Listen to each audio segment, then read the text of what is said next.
this House, so the motion for this round is this House will stand for legal lobbying. On the government bench, represented by Marina Sugimoto and Kumi Nita, we have the beach guards from KDS.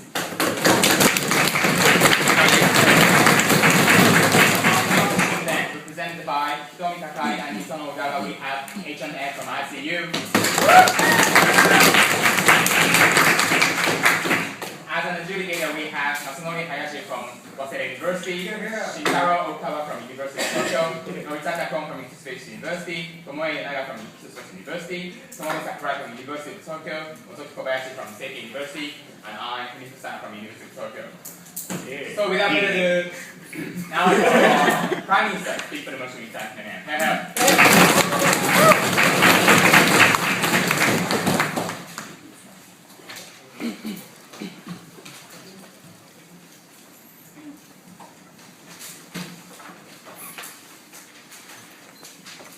Thank you, Mr. Speaker. Hello, ladies and gentlemen. For the motion today, we believe that we have enough justification that we believe that we should ban political lobbying to better represent all voices in democracy. And why is that? Because lobbying is unfairly advantageous to certain interest groups, and I'm going to tell you why, which kind of groups are. And because there is a power imbalance in the kind of voices that are represented through lobbying, we believe this is a definite problem that we should tackle and eliminate. So what is exactly the problem and how serious is it? So the power imbalance exists because the kind of groups that lobby, the kind of groups that use lobbying most effectively are huge corporations with a lot of power, with a lot of money, with a lot of social power. For example, Monsanto. It's a famous example in the United States where the Monsanto lobbyists went to Congress for a copyright on their genetically modified seeds, so that farmers could exclusively buy seeds from Monsanto, which only lasts a year. So what happens is that once it's been a year, farmers have to go back and buy seeds from Monsanto every single year. And because the law protects Monsanto and unfairly discriminates farmers, these farmers in a minority group, even if they want to use other kinds of seeds, even if they want to use the seeds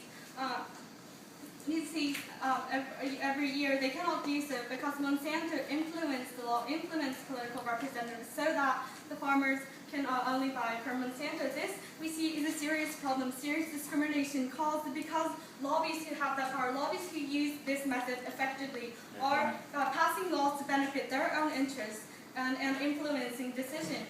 And how can we through this, if we eliminate lobbying, then this kind of power imbalance can be eliminated. In the after plan, we believe that a more fair kind of political expression, such as petition, demonstrations, grievances, or taking it to the court and voting, these kinds of other methods of political expression can be better ensured in a more fair way, and we believe that we should implement this plan. And I will give you two main reasons. One, the companies and interest groups who lobby have unfair advantage in the status quo. And secondly, we believe it's a fair kind of political expression. That yes, we believe in freedom of speech. Yes, we believe that political expression is important. However, to ensure a better kind of political expression as government, to ensure a better kind of democracy where we're able to better reflect all voices, and not only from the groups with a lot of that make a lot of profit, such as the multinational corporations. We believe that we can listen to other kinds of voices from other smaller groups, from smaller minority groups, and even though there are different kinds of lobbying groups, and not just the regular corporations, the problem we have is that the groups that use lobbying most effectively, the groups that use it mostly, are these groups like Monsanto, and we believe it's a definite problem that we have to tackle. So first of all, for our first reason, companies and interest groups have an unfair advantage. And as I have explained with the example in Monsanto, politicians, these groups, these lobbies, professional lobbies, hired just so that they can pass laws that benefit Monsanto and crowd out everybody else. These lobbies go up to politicians and tell them, they want these things changed. And the politicians would prioritize these interests because if you help Monsanto, they bring in more wealth, they bring in more money, and it's more beneficial for the politicians, so they would be interested in helping out Monsanto. And this is in the status quo, it's already happening. And because of that, even if minority groups try to lobby, or minority groups try to oppose the plans brought up by Monsanto, these minority groups will not be heard because they don't have the money, because they're minority, they're not going to bring in ballots. So who would listen? The politician would not listen to those voices. And so in the status quo, there is a power imbalance. And corporations, because of the profit they make, and because of the social influence they have because they make a lot of profit, because they're an institution that hires workers and supports the lives of those workers. They have that kind of power, and we believe that this unfairness should be corrected. And secondly, about our principal reason why we believe it's a fair kind of expression. We believe that even though freedom of speech should be ensured, it should be ensured in a way that everyone has that same voice. In the status quo, we've told you that the status quo is unfair because these corporations in the status quo have a bigger voice, and the fact that these people are able to more influence the decisions in closed door rather than just like voting. We believe this is undemocratic, and we think that, maybe you can say the right of the interest groups will be infringed. However, because the status quo is unfair and these rights of minority interest groups are more favored than other voices, we feel the need to correct this unfairness.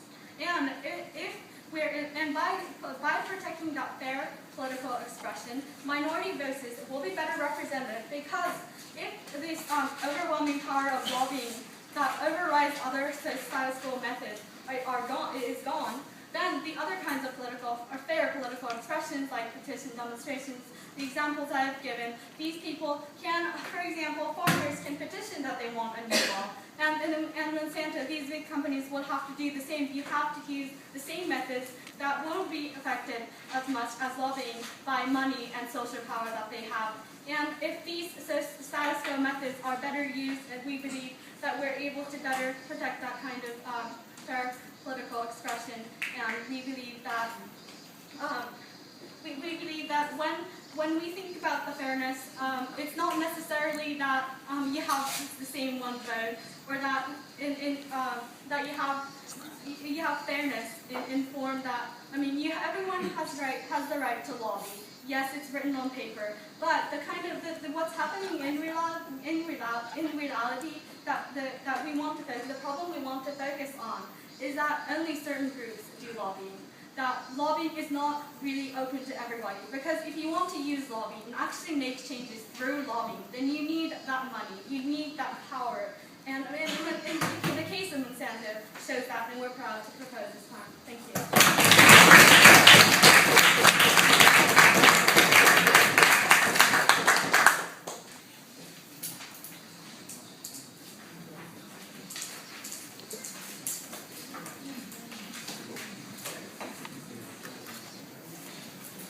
Thanks, speaker, for enormous time with little options of computer text and settlement.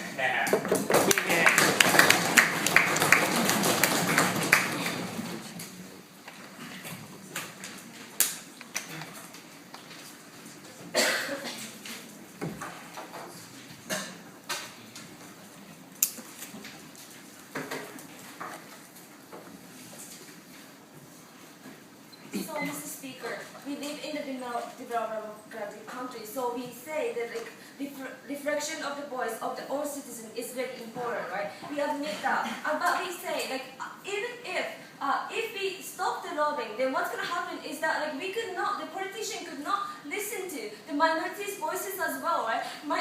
If we stop lobbying, then which means that we are going to deprive the chance for the minorities to speak up and say we need this or so forth. So that's why we say lobbying is so important things, and we believe that even the minority could get the benefit by lobbying be proud to oppose this motion. Well, I just wanted to talk about one thing in this debate, but before that, let me answer what they say.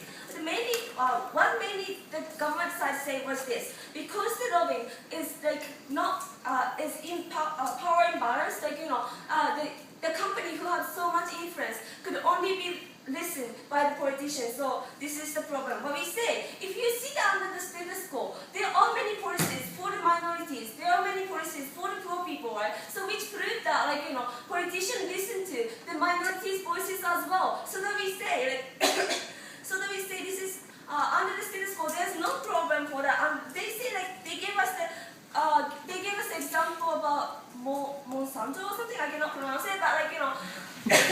But if the politician prioritize so much on the company and neglect all the farmers, then what's going to happen is society will think it's unfair, and like this is not beneficial for the politician as well, and also, like, you know, the company's images or so forth. So that this is not going to happen. Like that, those kind of unfair things is not going to be justified in our society, we believe. So let me move on to my point. What's under the status quo, and how it's going to be, you know, not be able to reflect people's voice after taking this proposal. Well, we say that what is lobbying? Lobbying is, like, as they say, to the way to, like, you know, way to speak up for the citizens, and the way to, like, express themselves what they want and what they need for the politicians, right? So we say, like, after taking this proposal, because lobbying is not going to be done, we say, like, that many politicians they cannot realize what is the realistic society happening for, or so forth. So this is the problem. Let me move on to my point. Under the status quo, because there's lobbying, the politician can listen to or notice what the citizen really wants, right? What the government is saying that minority or poor people's voice is not being listened to, but we say this is totally not true. Why is that? Because, you know, maybe the poor voices is not being listened by themselves, the only one person, but if they make the groups, or if they, like, gather together, then you know, huge amount of people makes the powers, like, even though just one of them are so weak, right? So that, like, you know, because the politician need a vote from the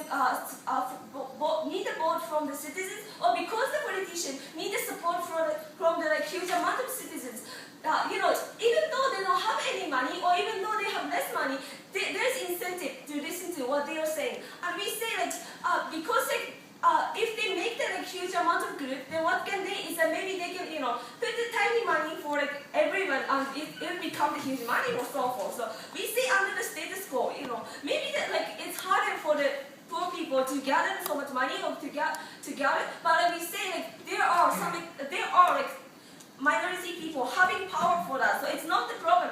And we say, like, so that, like, society, what is good for that is because the politician could listen to what the reality they want, what the problem they are having. They could, like, reflect those kind of voices to the policy itself. But after taking this proposal, what's going to happen is that we can, the politician cannot listen to what the needs for the citizens themselves, right? So, like, because there's no lobbying, because we say, like, you know, lobbying is the one way to listen to what the reality they want, right? So the only way to listen to the citizens' voice is going to be just the voting. And why this is so bad? Because, as they say, the minority, they are minority in the society. If they do the voting, then they the majorities.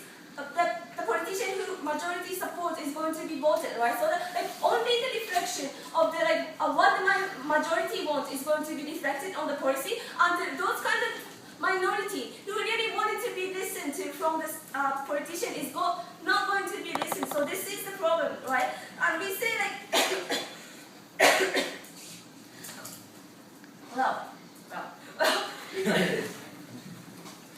so because and you know, maybe they can say politician can assume what the minority wants, right? But we say this is totally not true. Like, you know, maybe like for the disabled people, what they really need is only be understood by disabled people. If you are not disabled, you cannot, like, you know, notice that, like, how hard it is to climb on the stairs, or how hard it is to open wait for the trains or go on the train and so forth. So if you are the politician, if you are the, like, you know, not disabled person, then you cannot notice what the needs for them. So, like, for the politician to make the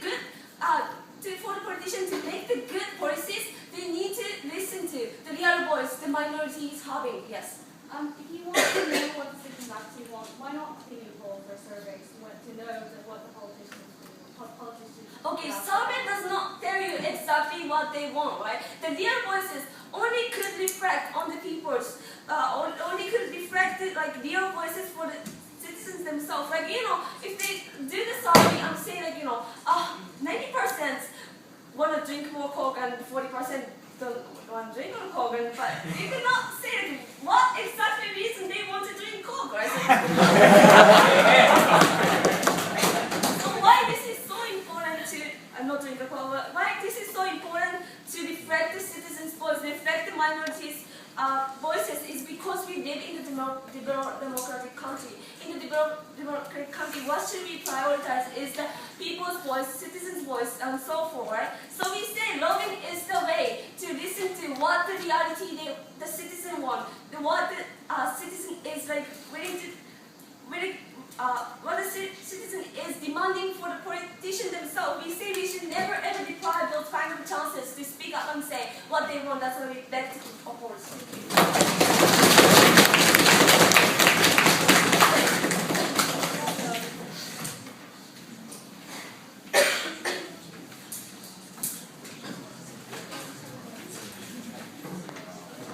Thanks, speaker, for our remarks.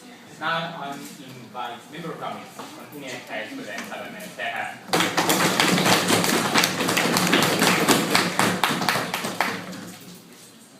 you, Mr. Speaker. Hello, ladies and gentlemen. First off, I would like to start off with the refutations. They have mentioned about the freedom of minorities and how it's going to be limited.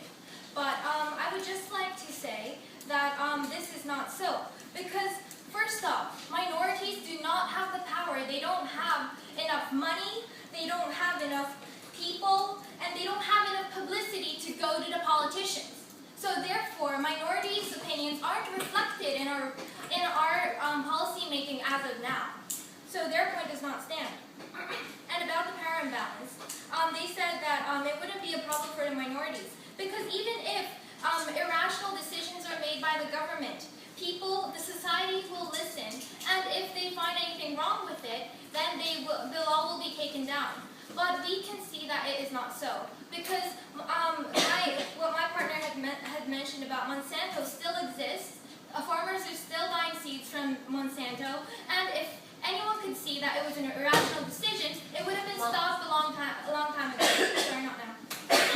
And about lobbying, they said that in order for the politicians to understand the reality, to listen to everyone, to listen to the minority groups, the majority, they have to have lobbying. But we don't understand why that can't be fulfilled with other methods of political expression, such as petitions, demonstrations, formal letters, and maybe suing the government to the courts. And we also have opinion polls. This is something that's very important because even as of now, with the issue of the raise of the taxes, we can see in the government and how the media covers it because it's such a big interest for everyone around, for everyone in Japan. And they also said minorities can group together, but I would like to refute to this point because, as I've mentioned earlier, they don't have the money, they don't have the ballots, and they don't have publicity. And that's what makes an interest group strong. And as of the after plan, sorry, not now, we said that, in order to listen to the citizens, after this plan, like, they can only listen to them through the voting system. But as I've mentioned before, we have other political methods of expression. So we don't think that this would be an infringement on the freedom of expression or speech. And yes, I would like to. So then, like, how are you going to make sure that after taking this proposal, the minorities' voice is going to be reflected? Well, for one thing, we understand, as I've mentioned, there are other methods of political expression, such as petition, demonstrations, and as of now, I would just like to emphasize this point, Mr. Speaker, that no group has the power to lobby. No minority group has the power to lobby because they don't have the 3 core things: publicity, ballots, and money. And if they did, their voices would be reflected in the society already.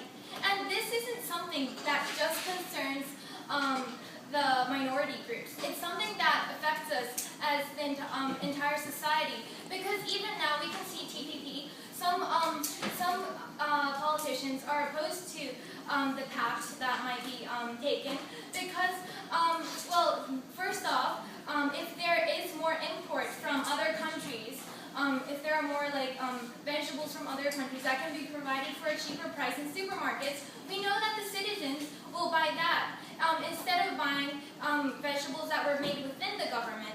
But then, because the agriculture market is so has much power in Japan, the agricultural groups, they go to the politicians because well, they're bounded together, and they go to them and they influence the politicians in order to, well, protect their market. And is it something that we should vote for? As citizens, we want cheaper vegetables, and that's demeriting for the citizens. And it's something that only profits that agriculture market within the country.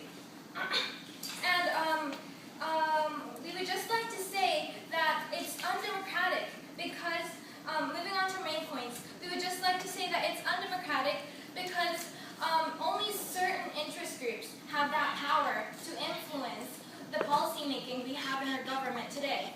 And by banning this political lobbying system, we think that we would be able to be more open to hearing all the voices within our society, because we would have more opinions coming in through opinion polls, and not just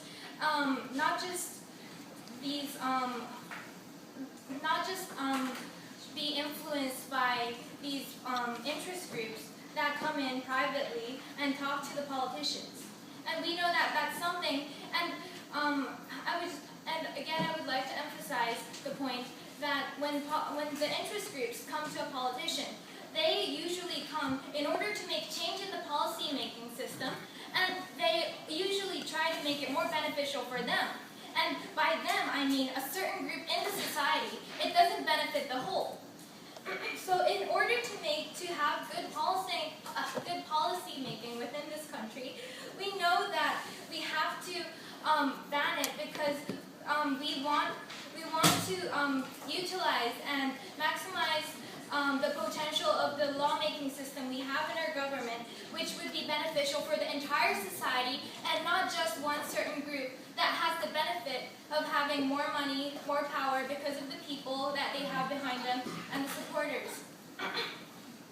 So we think that when we compare these two things, we think that the freedom of the speech and assembly that the interest groups have are undermined to the importance of democratic policy making, which we should prioritize in our society today. And we would like to emphasize the fact that our ulterior motive for having a government is to not construct policy which benefits certain people, but to objectively look at what would benefit the whole entire society. And by having lobbyists, we understand that it would be not beneficial for everyone in the society, and that is one point that we would like to press. Thank you very much.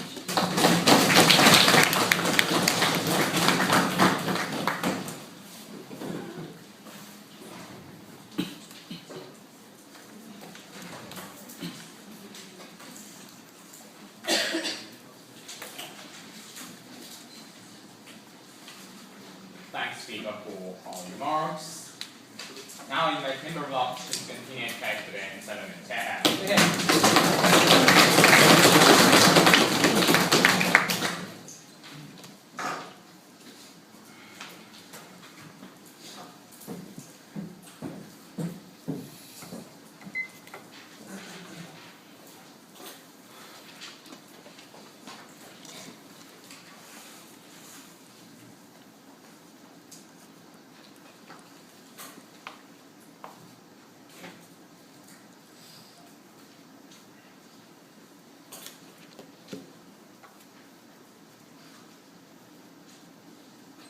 Thank you, Mr. Speaker.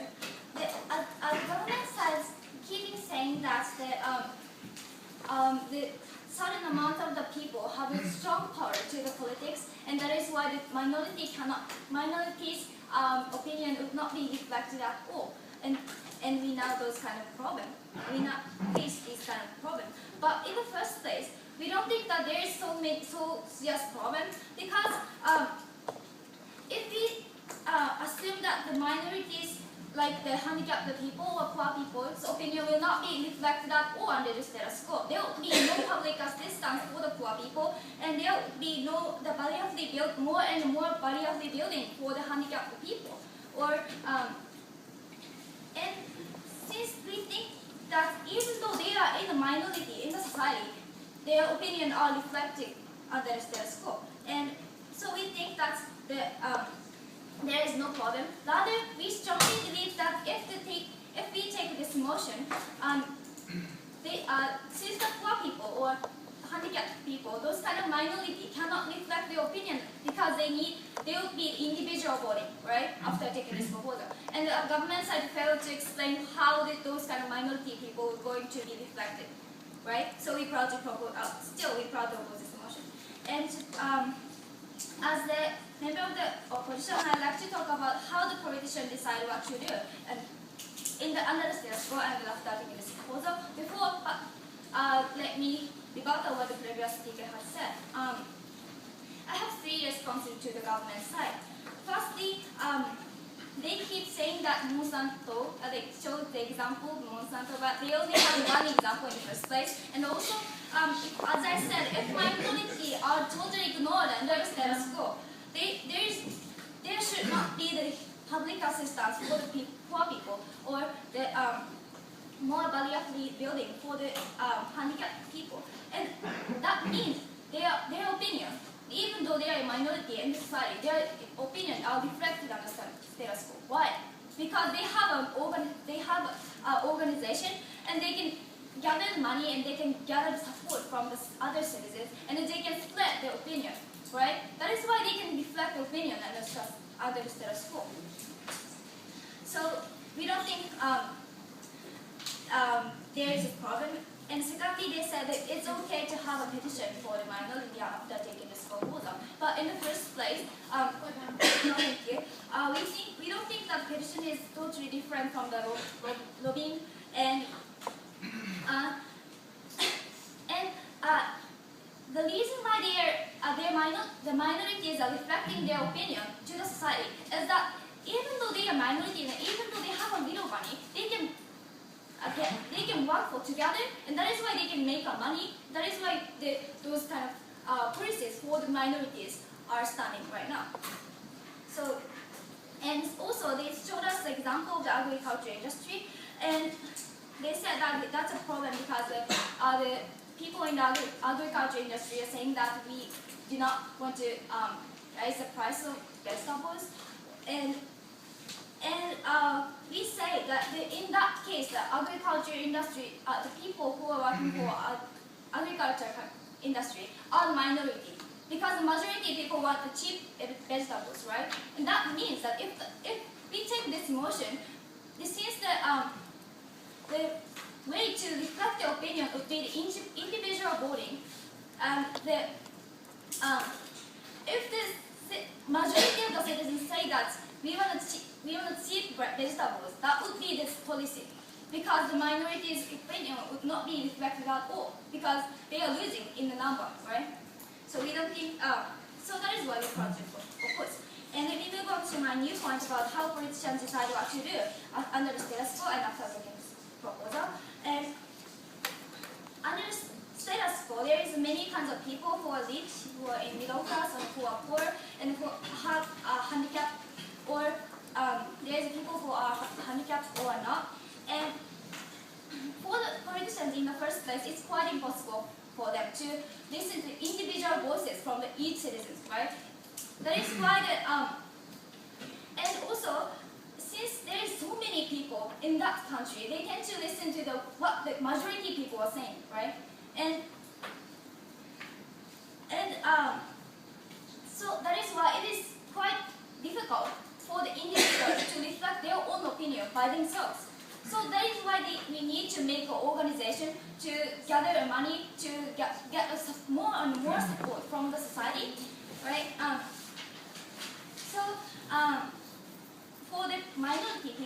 reflecting, they are showing their opinion to the politician by the group. And in the case with the rich people, if those kind of certain amounts of the people are having kind of selfish idea for themselves, since we are living in a democratic country, the other citizens, whole citizens will stop it because they know that what's happening in the politics because they are TV show or we have newspaper. So if the other citizens think that that is wrong to pass that policy, we can stop it because it's democracy, right? So in the first place, as my partner also told you, there is no problem under the status quo since if some of the people have an action which is very selfish, the others can stop it. But after taking this proposal, in the case with the minority people, since the minority people cannot make organization like gathering money or getting support from the other citizens, their opinion would not be reflected at all because it would be the individual voting, right? And in the first place, minority are the minority, right? So in the whole society, the people who have handicaps or people who are poor is only about 10% or less, right? So when it comes to voting, they cannot win, and their opinion would not be reflected at all. That is why we think that the poor people cannot expect better society for them anymore. We proud to propose.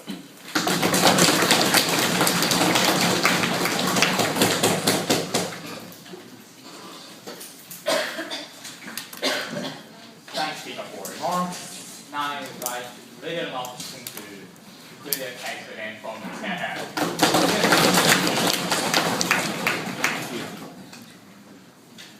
So, Mr. Speaker, this is consensus that all the side of the houses wanted to reflect the minorities' voices and citizens' voices. So I want to compare which is better to reflect the minorities' voices. We say our side, as we are really proud to oppose this motion. Well, I want to talk about like what the government side say. They say the problem. They show the problem is that like rich and majorities people, only the rich and majorities' voices is going to be reflected by lobbying. But we say this is not true. If it is true, then like as we continuously told you, the society right now is horrible, right? But if we see that it's not true, because we can see many like minorities' voices reflected, like we can see the barrier-free bus or something like that. So this is not true. And they say like but Monsanto is still exists, right? We say like this is just one cases, and we say I'm sure that many criticism is going to be like discussed under the status quo. Well, they say like if after taking this proposal, how they are going to like reflect the minorities' voices, they say they gave us two things. One is the petition, and second is the like sue for the court. But I'm pretty sure that this is lobbying as well. In order to, I was not sure, so I searched up for document dictionary. They say that like lobbying is like something to trying to pursue the government or someone with the political power that to change the law or to change the situation. We say like petition and sue to the court is exactly lobbying. So this is not. So their alternative does not stand. And they say that we say after the proposal, none of the problem is solved. But what we told you is that like why lobbying is so important. Right? We say that lobbying is the way to reflect the citizens' voices, especially the minorities, right? And we say like how minority could have the power under the status quo. We explain they could be gathered, they could be like gather the group or so forth. What they say was that they are not be able to gather. Why? Like there's no explanation for that. Maybe they're too poor or so on. This is discriminative. This is not true. Because under the status quo, we can see many like union, right? Many union like saving the deaf people or saving the or the union about like mother who have allergy kids or so on. So we say under the status quo, minority could become the union and their voice is being reflected, right? But after this proposal, what's going to happen is that those kind of minorities' voices is not going to be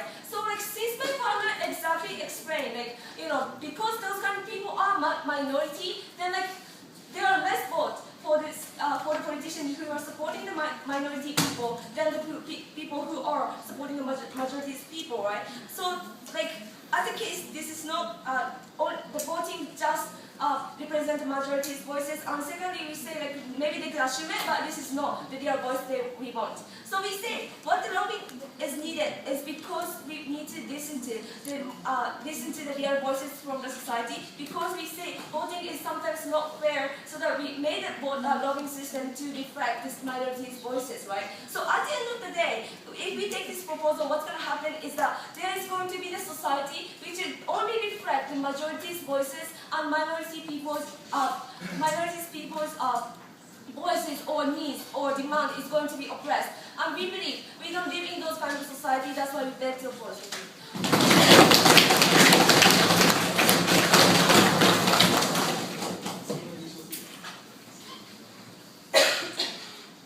Thanks, Speaker, for remarks. Now I invite Prime Minister again to conclude the case and this debate within 4 minutes there. Here we go!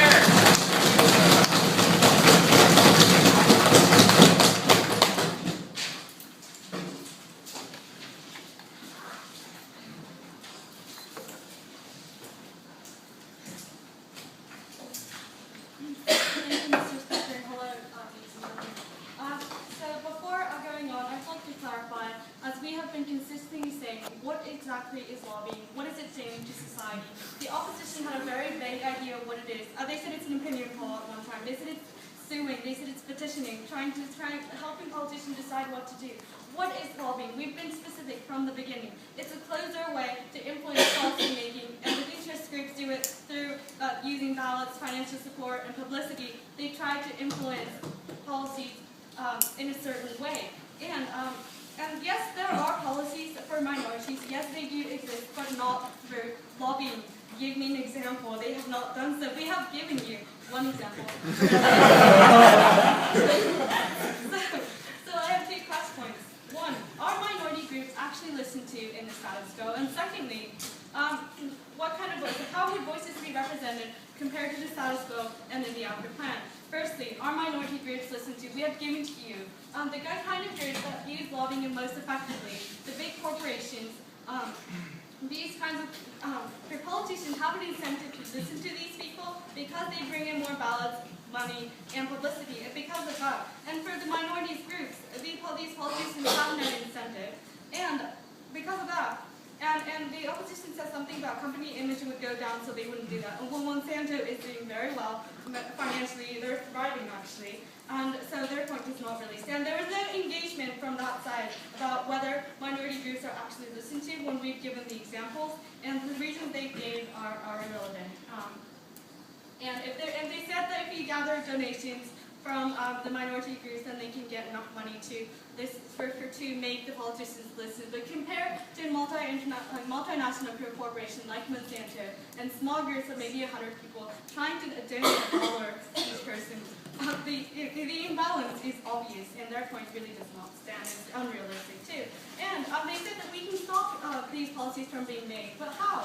How can we stop it? How is it going to be stopped? In the status quo already, it's not being stopped, which is why we see it as a problem. And secondly, how would voices be represented compared to the status quo and in the after plan? There is a crucial flaw from the opposition when they thought that if they don't have lobbying, the only option for you is voting. But as we've been specific about what lobbying is, and if you don't have lobbying, what kind of other ways of political expression there would be, and that, for example, petition, for example, demonstrations, go in front of the Congress and protest, sue.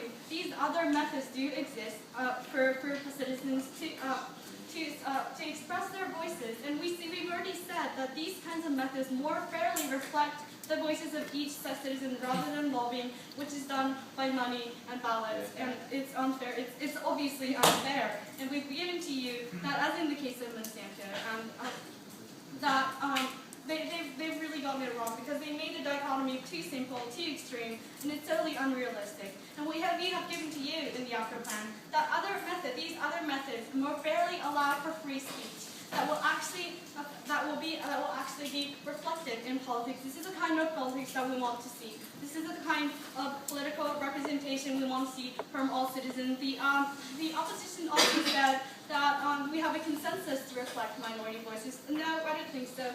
We, as the government, want to reflect all voices, and because there is an imbalance where these corporations and groups in power these voices are represented more and unfairly represented than the minority groups, we see the need to correct that imbalance, which is why we're proud to propose this commission. Thank you.